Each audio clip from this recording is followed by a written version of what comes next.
Good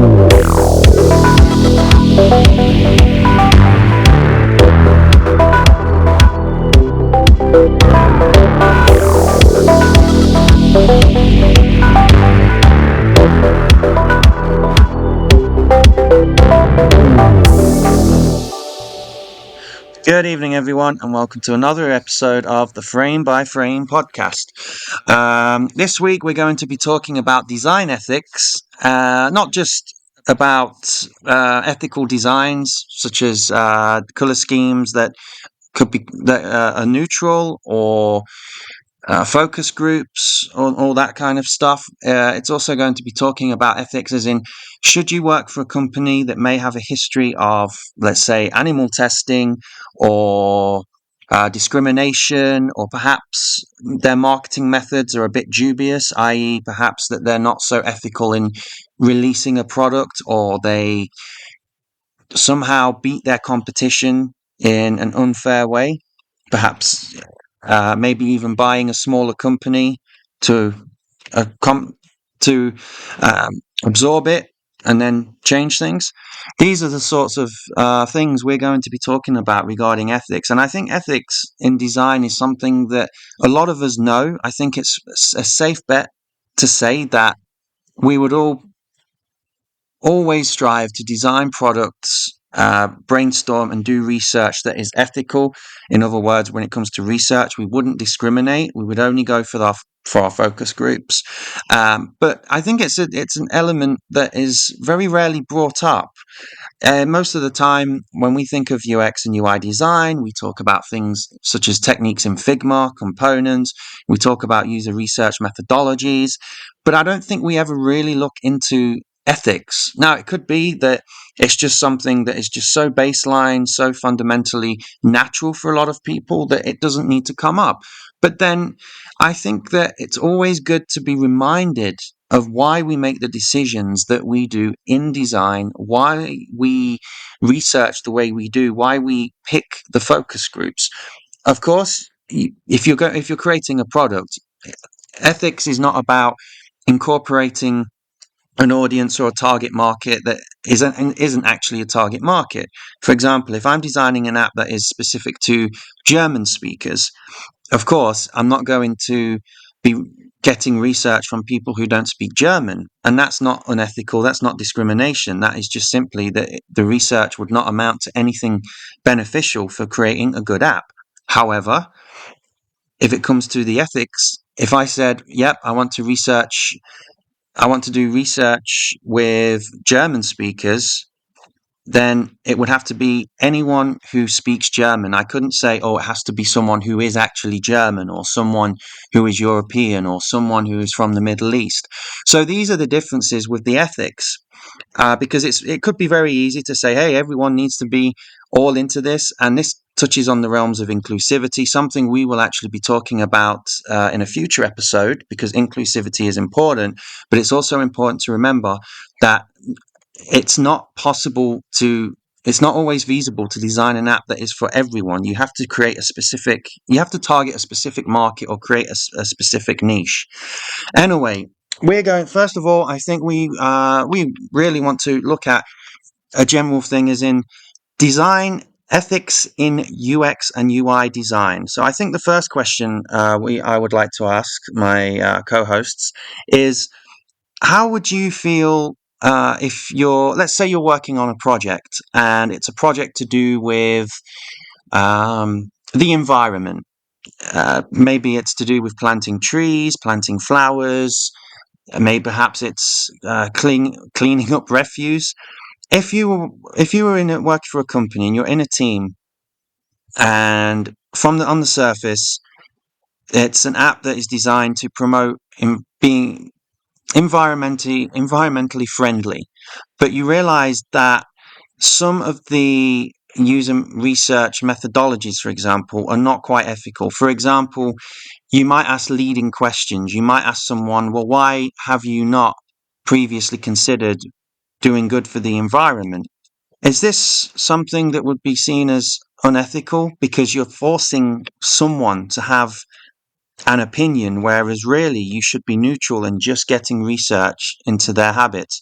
What do you guys think to that question or something similar? I mean, you're not forcing their opinion, but you're putting the idea there, like you're planting that seed or leading them to that solution, which Yeah, or I leading mean, them. Yeah. ethically, you're cheating yourself, because if you're going to do that with your research, then you're not going to get the information that's actually going to make your product succeed. So I think that's, yeah, I mean, ethically, you Yeah, should be well, asking open questions to get open responses so that the person is free to decide what they want.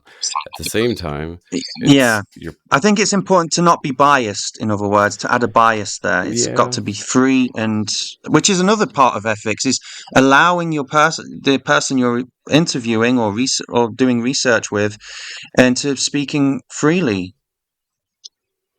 Yeah, it's I mean, it's just bad research at that point though if you're asking closed questions, or not closed, but Yeah, leading. You're basically giving them like, what kind of messaging system would you want in an app? Okay, well, how do I know I want a messaging system? What's your product? What's going on? Like you're getting them to give you specifics about something maybe they wouldn't have if you just ask them questions about their favorite app or specific to the product you are designing. But yeah, ethically, yeah, it's on them. I mean, that's part of this ethics discussion, though. Is like there is dark design. Go to the dark side. Help Amazon make billions by designing systems that don't help the user. They actually make it more confusing to cancel an account, and mm, they fixed it since. So I can't be too hard. yeah. Like they It's sort fixed of the problem, but it was there and they knew it existed and it was on purpose. Like they were signing people up automatically for subscriptions, and most people, yes, it's your fault for not reading, but at the same time, you're trusting an app to put you on the correct selection Yeah, it's sort first. of like the forced updates with Microsoft. I always hated them because it was like, well, I don't want to be forced to have to update. It should be a choice. If I get a virus or something, that's on me, but I don't need someone to babysit me. That's Exactly. an And ethics of design. I know it comes down to the designer, honestly. Like, I don't, I, the company may want that and they may be asking you for that, or they're guiding you in that direction, or maybe it was your choice as the designer, and in that point, like, that is unethical practice. um Definitely. I mean, but even if it wasn't your design, it wasn't your decision, but they asked you like, hey, how can we make it a little more difficult? Well, that's not what I'm supposed to be doing, and what you're actually practicing is going to be harmful for some people. Like maybe they're Yeah, ordering something exactly. that's €9 one time, but they don't realize they have a subscription, and maybe that's not in their budget. It was just something outside of what they normally spend, and there you go. You're hit with $9 every month until you realize what's going on, and then you have the struggle of Yeah. canceling stuff. Like Amazon buries that stuff in their menus. So Oh, yeah. yeah, Especially when it comes to a free trial of Prime. I remember I had it once. This was quite a while ago. And I'm not exactly someone who's a rookie with internet websites, not at all. But I had to even do a bit of Google research on where exactly I could find the way to cancel the Prime subscription. Well, no, the trial, I should say, to be more correct. And it honestly, it was one of the most arduous experiences I've ever had on a website trying to cancel this and a couple of other things, which is why I don't. I remember years ago with the free trials, you didn't have to enter your payment card details. You could just sign up and then you'd be prompted if you wish to continue, you need to enter your details. But obviously, it's all done now where you have to enter your card details, which I think is unethical they're hoping you because, forget. That's yeah, just they're it. hoping. They're That, hoping you forget. Like yeah, yeah, 7 days is over. Now you're hit with that first month. Now you got to cancel it. Hopefully you'll forget in that next 30 days. yeah. I understand it, but I don't find it ethical. I find it very unethical because you're relying on people, especially this day and age where people pay very little attention now. You're relying on people, like you said, to forget about it or to think. or to think, oh, it's such a complicated process, I can't be bothered, or it's only €4 a month or €15 a month. But actually, especially in this time where everyone is struggling financially, €4 a month, something as meager as that, it mounts up. Every euro counts now. Yeah, and But I I think when it mean, comes here's to, sorry, to, keep to going. no, I was just going to finish off by saying that I think when it comes to this kind of design, it's not just the principle of it; it's also making it easy for a user to cancel, making it obvious instead of making it really complicated and obscure. Because it's relying on someone being lazy, in other words, Yeah, or being confused. I think But ethics actually, I think ethics can but fall back on our personal branding. Like there is no set rules. Ethics lie on a person, on a corporation, on an entity, or mm, yeah. And so it's like, as designers, we have an obligation to our users. But again, if definitely, you're gonna make your obligation to the dollar first for your company, that's gonna actually hurt you as a designer because it goes to your brand. Like people will associate you. Like look at Amazon; they got in trouble, and now their designers, they might not be targeted as far as like companies hiring, but now you have that mark on you where somebody might recognize, like, all right, so that's why you're not there. yeah. Um, I think it's there is sort of an unwritten oath. You know that Hippocratic oath that doctors pledge and swear to do. Doctors, nurses, and so on. I think there's sort of something like that for UX designers. I mean, when I was doing, well, even back when I was doing web and graphics design, I always made sure to put the user first. I would give my input, my advice, but I would never force it upon someone. I would never say, "Hey, you have to do it like this," and I would never say that you can't do this, you can't do that. I'd always put the user first because I think in the long term, if you've got a good product, it will sell itself. And that's where ethics come into play because even if you design a really good product, you've got fancy animations, you've got people who are experts at Figma. I think if you don't have the ethics nailed down or established, you may as well just not have a product because people won't use it. I know for well personally, there are certain products I won't use. I mean, even an advert I get come up on YouTube. I think, oh, I don't remember that company, but if it ever comes up, I'll boycott it because you're interrupting my experience. I know that's a bit of a slightly off tangent example, but I think it underpins the point I'm trying to make, which is you should always put the user first. And I think when it comes to working for a company, of course, profits are important, but I don't think that they're important enough that it's the number one thing. You have to really care about your users and you also have to care about your staff as well. I think ethics also applies to the designers, not just the consumer, the user, the customer, but the staff as well. I mean, would I want to work for a company that treats its employees differently, not based on the roles they have, and by differently I mean as in more responsibilities, but as in someone's personal characteristic? I mean, I would not agree with someone if I'm working in a team. I would not agree with someone being ostracized for whatever reason. no, I think What? that goes to like the product or company themselves too. As a designer, like if you're working for that company and that's being asked of you, that looks bad for your company, obviously, and you don't want to maybe work for somebody Obviously, like that.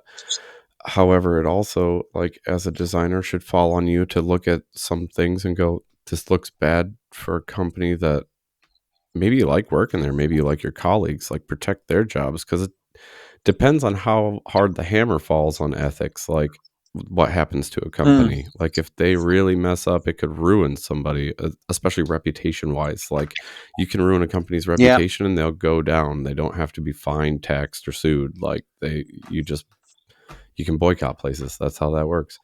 And Well, people do. Users have boycotted whenever, especially when it's something's been in the media. When you hear of a company has been doing something on the side that they shouldn't be, you get people who will boycott. I mean, that's why the media is really powerful. yeah, Like you it said even with goes this into Amazon thing. it even transfers into AI right now. Like look at what happened with ChatGPT, like open source. dude. Oh yeah, You let go of the yeah, you let go of the head. So like a zombie, it'll die. And what happened? They didn't reverse whatever decision they made for why ever. Nobody still really knows. Now you have all your lead developers for one of the most popular products saying, "Well, we're going to walk too." Well, now your product's yeah, shot. Like, yeah, you could find people to replace them, but if they're the people doing everything, then yeah, you just let go all your leads. Good luck. Like, this would, yeah. It's sort of a UX UI designers SAG or AFTRA strike, yeah, exactly. And if there was one closest. I think really like if there's a big enough design team at a big company that's doing some shady stuff, it's on you guys as a design team. Like you all should have similar ethical code that you follow. You're on a team together. Everybody knows, hey, we all have a job. We're all paid well. I know they want us to do this, but this might be a point where we got to draw the line. Yeah. I think this is also why it's important to, even if you're a senior UX designer, you guys will be able to confirm this. I think a senior UX designer, I don't know about now, but I know I read one salary some years ago or even last year where you can earn a six figure sums. And of course, let's take away the medical expenses because America's medical system is way expensive.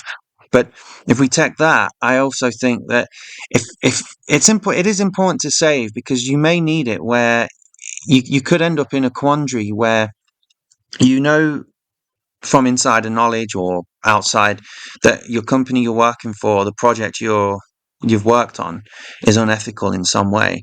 But then if you've not got any savings, I think you become trapped in a quandary of, well, I could walk, but then how do I feed my family or pay my bills? But on the other hand, you you say to yourself, not sure I can carry on working here because it goes against my principles and ethics.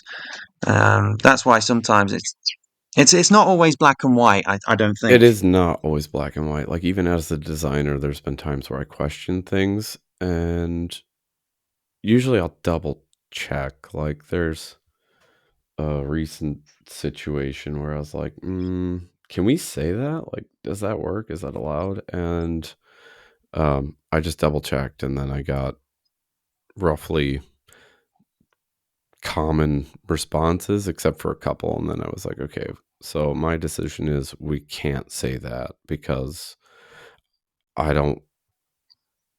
can't say a whole lot about it, but I don't want to say that something is there that's not there. Like in anything, I'm not going to design graphics, or like even in advertising, I'm not going to do the graphics for a poster that promises something that doesn't exist in that product. Like you can't promise people things that aren't real. Like that's not good business. Yeah, It's definitely. unethical.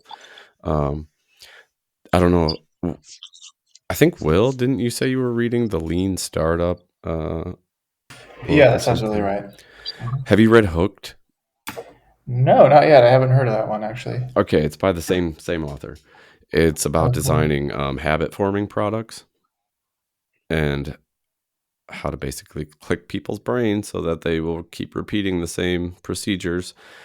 Now, this can go two ways. It can go, you're designing a product, for example, Duolingo. It sends you reminders. It tries to get you hooked. It gets you in a gamification mode where it is kind of a dopamine drip that gets you learning. But it can also go the other way, such as like gambling or apps that get you to spend. There's lots of games that do that. I mean, look at what was that, Clash of Clans, man. People are like, oh, I just need a couple diamonds. Oh, I just need a couple more gems. Oh, I just need Yeah, this. And then yeah, at the end of a month, they don't realize, but you just sank $250 in an app, man. Like that's crazy. yeah. And they're That's how they do it. Just sorry, Zach. Sorry to interrupt, but just to come on to that point, there are plenty of games that do that where they make sure you're short by a few gems or whatever currency it is in game, and you think, okay, but it does build up. I did it some years ago on a Final Fantasy game, and I thought, oh, I spent a couple of hundred here. yeah, and ethically, like gamification is good. People designing games for profit is a little shady in my opinion, because I am a gamer. I love games. Me and Will, before we started our episode, we're talking about Magic. It's not a video game, but it's Magic, and I spent money on Magic. Will spends money on Magic. It's like, it's part of games. It's part of anything. You play guitar, you're going to buy strings. Like, that stuff happens. But there's the designing it to be that way. Like, okay, you're short 5 gems. 5 gems only cost $199. Yeah, all right, it's Yeah, but you do $199. that 10, But you don't 10 or think 20 about it. times. And then they have to come into account, like, it's a game, it's exciting, something's going on. This is with any product. As long as you're getting some kind of response in your brain in the form of a dopamine hit or something exciting, a reward, now you're gonna Reward, yeah. have some kind of hook on somebody. And Yeah. it's a control thing, and a responsible designer or company that designs this way will do it responsibly and ethically. And the ones that don't end up, stealing somebody's life savings over a video game, and they realize at the end of the month they screwed themselves because they were ADHD and were getting a huge dopamine hit for 8 hours while they were stuck scrolling on their phone and whatever. Yeah, like, yeah. I used to call it pennies, pounds for pixels, because essentially it's nothing tangible. I mean, you mentioned the thing about a guitar, not to go off at a tangent, but there's a difference between paying for something that, first of all, yes, you enjoy, but it's just wear and tear. I mean, I'm lucky on my bass guitars that I haven't needed to change the strings, especially not on my fretless. But if I needed to, that's something I'm getting that's tangible. It's something I need for it to function. Whereas these games, it's usually something you don't actually need to play the game. Now, it's something that's going to make the game more interesting, but you don't. It's needs versus wants, in my view. But then we get to ethics, and we can see from this example, and the examples I mentioned before, and what you brought up with Amazon, Zach, is ethics doesn't just affect the immediate people or company or users. It has far-reaching effects. It does have a ripple effect, which is why it is important to have good ethics. Because when something does go wrong, that is not, especially when it's not human error, it's easier to mitigate, in my view, at least. you can mitigate it. The best thing as a designer is, like, if you wield the power of design and somebody's using a digital product, which science shows it's already kind of addicting, you can choose color to make your app icon stand out. It goes back to color psychology. When people are using your app, you can use a color to make them feel relaxed, like they want to stay in this app. It depends on what your app is, what your marketing, and what your company's goal is. But it lies on you as the designer to pick these things out and be like, okay, this is getting borderline, like, addictive as far as, like, the habit forming process that we're using. And if they are profiting, let's say, from a game, now as a designer, it's your decision to be like, okay, I can't let that happen. Like, they're going to be prompted way less. And even shopping apps, like, change the color so that it's comfortable, but don't make it enough where they stay forever and just keep buying. And don't make it a reward to hit the buy button. Like, it's exciting already.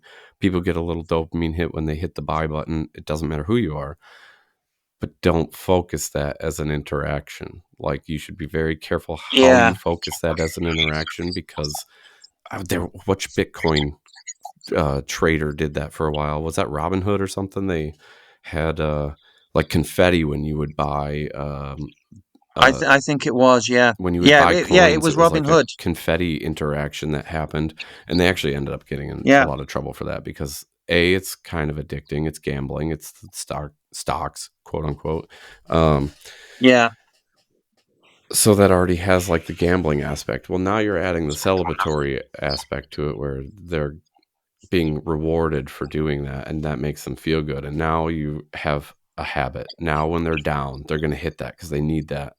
When they're having a bad day, or they're pissed, or they're up late at night. Yeah, they need that hit. Yeah, and it just slowly builds and builds and builds. And that was super unethical for a trader to do of any kind. So Well, that process is exactly the same when it comes to drugs. Someone gets having a down day, they try a drug or they get recommended, they buy it, they feel better. It's a reward thing. They remember it.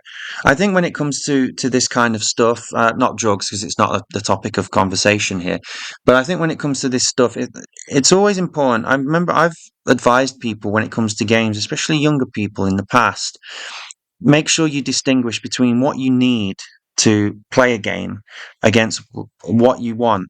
And then you look at, well, if there's an item I want and I can get it later on in the game and I don't have to pay for it, go with that. But it's not always as clear cut as that. And I've done it. We've all done it where we get a reward. We feel, oh, right, this is great. This will give me the edge over other people. And then it eventually does become an addiction. Yeah, I But mean, again, this is where design ethics comes into play. you have TikTok, you have Facebook, you have all these social media moguls that, I'm glad I have none of them. yeah, I'm glad I have none of but them. we have all these companies that they found out it's working, whatever the trend of gamification, or the reels is the killer. That's the killer right now, is reels, like TikTok reels. That, I mean, look what it's done for attention span, from like 23 seconds down to 2. What the hell is happening to our brain? And it's just scrolling. It's mindless scrolling and reel watching, and then I don't know. It's but they dumped so much research into, like, what gets people to stay. What is it that gets them hooked? And we need that because we're going to be the next number one, and it's working. So Yeah, actually, Zach, you told me that you've written some stuff on this. What are the kind of ethics have you written on? Because I know you said you've done a bit of publishing on this, online, and you've had discussions. What other things have you had from that? from writing about it, I mean, ethics is it's such a vast area for yourself. Like, you're making your own rule book for how you're going to function. That's also the problem with ethics, is there is a time where they cross the line and you can get in trouble, or your company can get in trouble, or fines may be Yeah. issued. There comes that point where you do cross that line, but within the space between good design, like the white design, and dark design, it's a weird gray area that people just kind of walk in between. Like, okay, for this product it's okay, for this product it's not. But then you have the designers that pay me my 6 salaries and I'll do whatever you want. And it's really important that we stress, I think, to new designers, that I know you want the job, but don't do everything they tell you to do. And anything you see that kind of throws a flag, mark it and ask, and do what you can to protect your own integrity at that point. Like I said, I've come across some things even in graphic design, and specifically there's a couple marketing things where I had read through them as I was doing them, like, it's not that what you're doing as a company is unethical, it's what you're saying right now as far as like how you're selling yourself, because it's pretty untrue. Like, it's not that it's not in your plan, but it's currently not who you are as a company. So don't, like, you can't change your image just by saying you do something. And I think a lot of companies do that, and then you as the designer, like, you're a part of that. You're helping them, you're facilitating them in putting out these ads, or putting out these app designs, or putting out content for them. And it's really important that as a new designer, you sit down and you figure out your 10 commandments, if you will. Like, you figure out your list. These are my rules that I will not break. These are the companies I will not work for because they do not meet my list. They broke one rule on that list. You can guarantee that they'll, what do they say? They take the finger, they take the hand. So you got to be really careful. And when you notice something, let's say you didn't notice and it comes up later, you have to raise awareness to it, and you have to find out, because maybe it's your time to, jump ship. Like, if it doesn't fit your standards and ethics, you shouldn't be there, because there will come a point, I think, in a lot of designers' careers where they love a company they're for, something changes or something happens and they don't say anything and they just kind of roll along, and then something else happens and it might be bigger the next time, and then you're pushing your own rules at that point. And the more you check off, the less you're going to have. And the less you have, the more they'll keep pushing at the rest of them. I mean, where is your line on that list? Your line should be at the bottom of the list where you underscore all the things you've put on your ethics list. Exactly. And maybe everyone has heard this before, but like taking a bunch of micro steps back and just refusing to really stick up for your ethics while in your position will eventually lead to you being a mile behind where you wish your work was or where your company was. And so that's why it's important to stick up for yourself on what you need to do in your work right away and then sooner rather than later. Of course, that's hard to do though.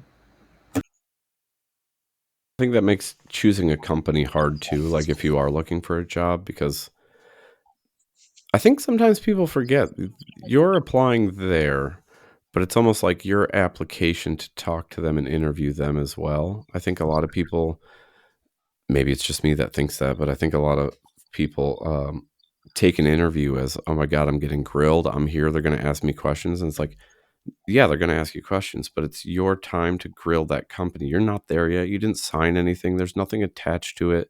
And yeah, you might want the job, but if you don't find out the information you need, you might end up with a job that kills all your dreams about what job you wanted later. Yeah. Well, again, that's sort of slightly loosely ties to what I was saying earlier. If someone's in a position where they need a job or they have to have the career, but there's some unethical practices going on. How do you make the decision to leave and possibly end up financially destitute, or stay and question your principles and integrity as a designer? Will, were you a Boy Scout? Yep, I am an Eagle Scout. I'm looking at my Eagle Scout ring on my desk right now. There you go. That's exactly it. You have to be a Boy Scout. And the day you decide you're not a Boy Scout and don't help that old lady across the street is the day you lose that merit badge, I guess. But yeah, like you have to put in a lot of work to get where you want to be in a career, I think. And even getting your foot in the door is a ton of work. And so if you have an ethics list, be prepared to be challenged on which ones you're going to chisel off of that list. And Mm-hmm. if you're not prepared to take any, then you have to be prepared to take the chance that you have to leave somewhere. And that's going to be super hard.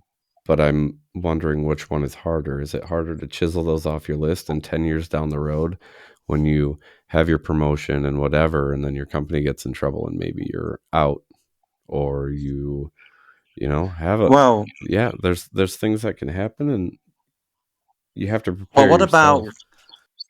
what about if we go back to this thing we talked about regarding games? I mean, what if you're a designer? Yeah, you're a designer. You've entered a company. You've got a lot of ambitions, and you know that you probably need a lot more money to fulfill them, achieve them, than what you would be earning, even if it's pretty good. And then you get the promotion, and then eventually you succumb to greed, or you succumb to power. I mean, it's one of those expressions. One of the prisoners who gets turned into one of the guards. I'm sure that has happened in to designers, where they get a little bit of a promotion or some power, and they realize that it's more important for them to fulfill their own personal ambitions than to look at the wider aspects or the broader picture in terms of ethics regarding colleagues, users, all that kind of stuff. Do we think that can and does happen? Do we think Yeah, that absolutely. there's a sort of corruption of ethics? Absolutely. And I think that's where we come back to that word integrity, where it's like Mm-hmm. I Yeah. I love designing. I love all types of creativity, and I am fortunate enough to have a job that I really enjoy at a company I really enjoy, and I'm good at what I do there. It's a good fit.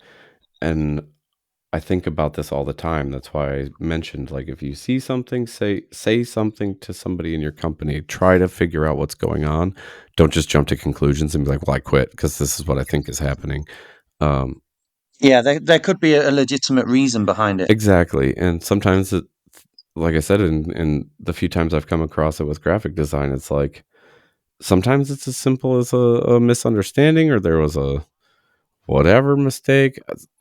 Even if it's just an excuse, you basically are calling somebody out on it, and they either fix it or they go, no, that's what's supposed to be there. Yeah, it's up to you again as a designer. Like, you have to have that integrity to be like, where is the line on this list?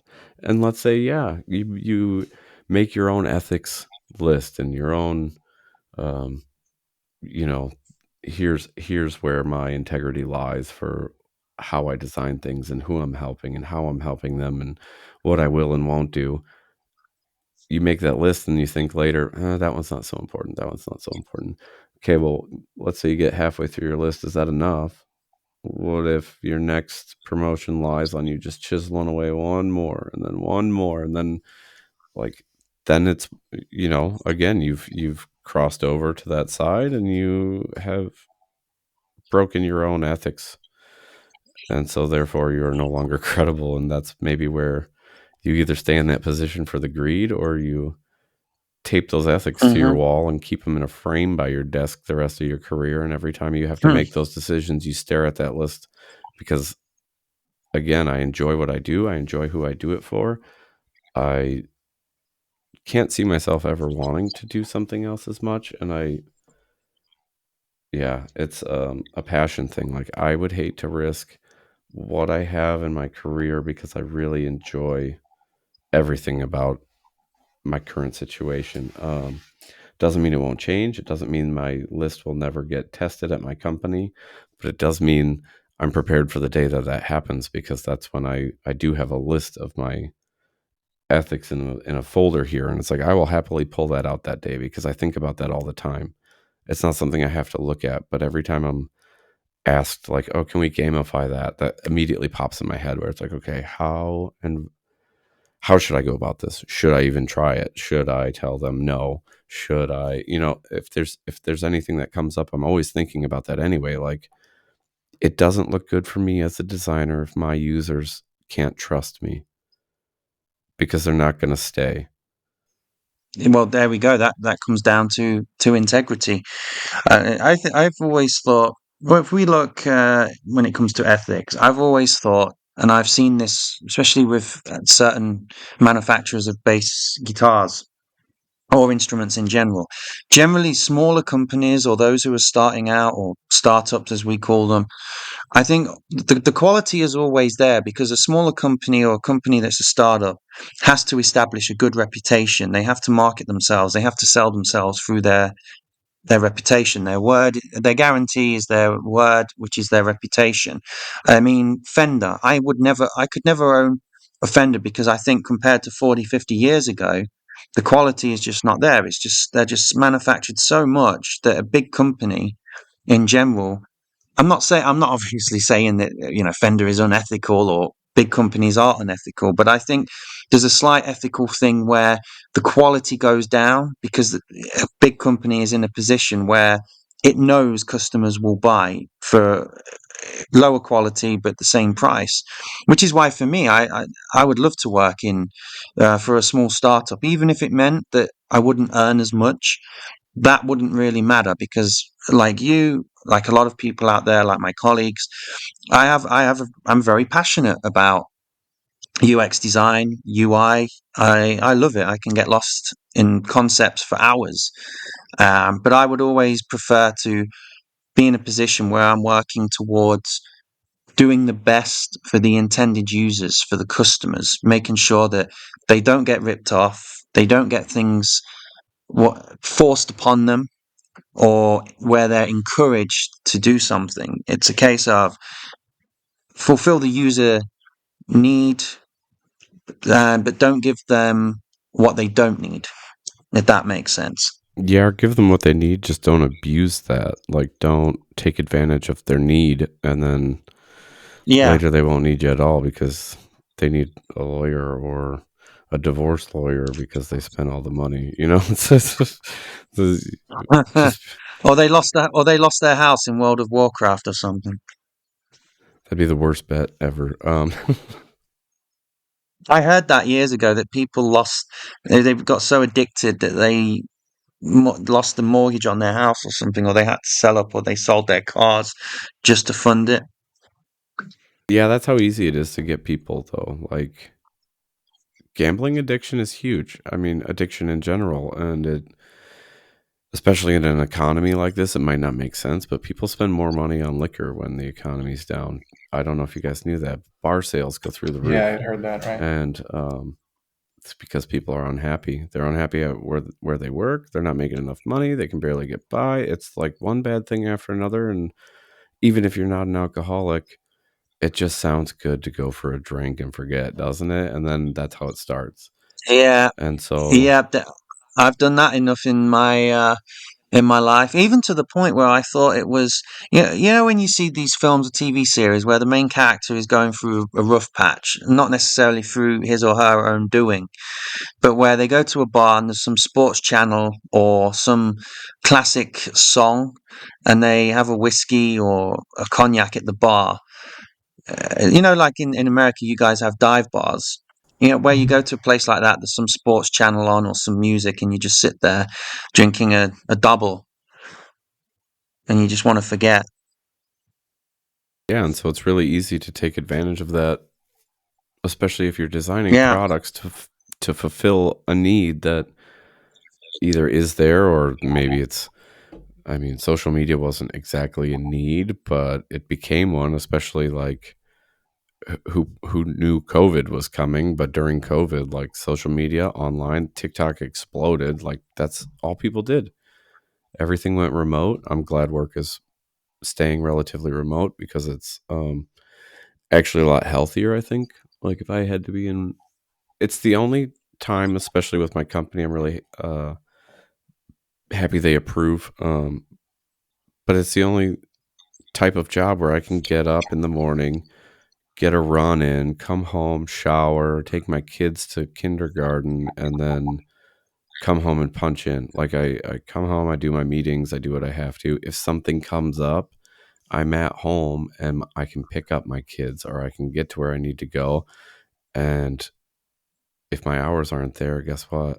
I have till midnight or so and I can punch the clock again if I have to. Like it's, to me, that's not a big deal because I get my breaks. I get the space my brain needs sometimes when I'm thinking about a lot of complex solutions to really complex problems. And even in personal life, problems come up and things happen. And when you're stuck in an office all day, you cannot, like, my sister was in that situation. She was like lucky to leave the office and walk for a half hour. And I'm like, yeah, I couldn't do that anymore. Like I need that time where, all right, I've been in front of Figma for 4.5 hours and now I'm going for a 25-minute walk. I'm going to eat my lunch and then I'll go back to my desk. And if I'm short on hours at 5 o'clock when I want to punch out, then I know at 7 o'clock tonight, I'll punch in, do what I needed to do. And the rest of the night, I'm either going to bed or I'm going to finish whatever I wanted to do. yeah. Well, I mean, Will, did you have anything to add? Because obviously we could talk about this all night, but I think when it comes to design, I think we've covered all of the relevant aspects and a couple of scenarios that people may consider. But do you have any closing thoughts or comments, Will, on Yeah, anything we've mentioned or anything you want to bring up? absolutely. So it's interesting that we bring up gamification. I mean, of course, gamification is going to pop up in a conversation about design ethics, but there is like the aspect of the human psychology that if you put certain things in front of a person, it could push towards an addiction, like gambling style stuff. However, gamification can also be used for like crazy good, because like my startup that I'm working at, it's one of the features is a job tracker. So instead of using Microsoft Excel or any of the other websites, you could use this one. But the main difference is that we use gamification features to try to help people with motivation. So whenever people apply to a certain number of jobs each week, we literally award them points. There's nothing really you can do with the points at this time, at least at the time of recording. But we're working on what to give people to do with those points. And so just giving people some extra little rewards for doing proper steps to take along the job search, like it helps us help people who are lacking the motivation to go apply to X number of jobs or reach out to X number of people on LinkedIn. So like gamification itself can be a slippery slope, but I think that really depends where you're applying it, like what the product is already. Like Exactly. if it's just getting skins in Overwatch or Fortnite, like, and you have loot boxes, like, yeah, you could definitely get people to spend more money on it that way. So luckily, Yeah. that's just money, and Well, it's not like their time and like their health. But then gambling halls, that's legit money and time, so that's pretty rough. yeah. Yeah, and I totally agree with you. Like any design technique somebody's using, if it's to keep users engaged with an app or a product or whatever they're using, any of that is going to go that way. Gamification is just one of the best ways to do it. But it's not that the gamification part of that is bad, it's how it's being used. And so And whether it's monetized. exactly, and like with Because- the app Will is helping design and develop, it's I would say that's the best possible use case for gamification, because you're trying to better somebody's life with that use. You're not trying to better your company's life by them purchasing something. Yeah. When it comes to gamification, just to finalize, not finalize, just to add my thoughts on it, just to round it up before we conclude the recording. I remember in one of my companies, we had this gamification scheme where if we met our sales targets, or we managed to close sales, we would get points, and we could redeem those points for physical, tangible objects. And it was in increments. Sorry, no, there weren't any set increments, but it was sort of 50 points, 100, 500, 1,000, 3,000. And of course, the more points you got, the better the prize you could redeem those points for. And I remember redeeming a couple of things. I think one was this stress ball pineapple, but I think I gave it away to a colleague or something. And then there was another thing that was a keychain or something. But I think the top prize was where you get a free meal paid for by the company, like not an actual restaurant, but they would pay for a meal, but it wasn't just for the one person. It was sort of seen as a collective thing. So you'd get pizza coming, being delivered, or something like that. But I really think that ethics is something that even if it's something instinctual for them and natural, I think it's always good to bring them up, because I think it can really help to keep a design user focused, or user centered, I should say, is the correct term that we use. But all of you out there who are listening, we really hope that again, like every episode, that it's been very useful for you. Perhaps it gets you thinking about your next design and how you can possibly make it better for people, maybe even think of better ways to engage with people, to engage with your audience, to engage with your users. And I think for companies as well, people who work for companies that listen to this, I think it's also good for them, because they get to realize that, hey, you know what, we have a good reputation, and we've got that not just through our really good designs and accurate research that have contributed to those said good designs, but because we've got ethics, and we put the user first, and we put our employees first. And I think that a lot of people out there would happily take slightly less of a salary, even if it's just a bit below the average, if they feel that they can work in an environment where their principles and ethics match the company culture. But overall, I think this has been a very good discussion about ethics. I think we've brought up some really good points and some scenarios, and of course, gamification, which is a common theme in a lot of things. So that might also be a way for you if you're a designer or you're a company and you're thinking of implementing gamification for users. It doesn't have to be monetized. I think it's actually best not to monetize it. But if you want to gamificate, you award points, and then they can redeem users depending on the app can redeem them the points for things.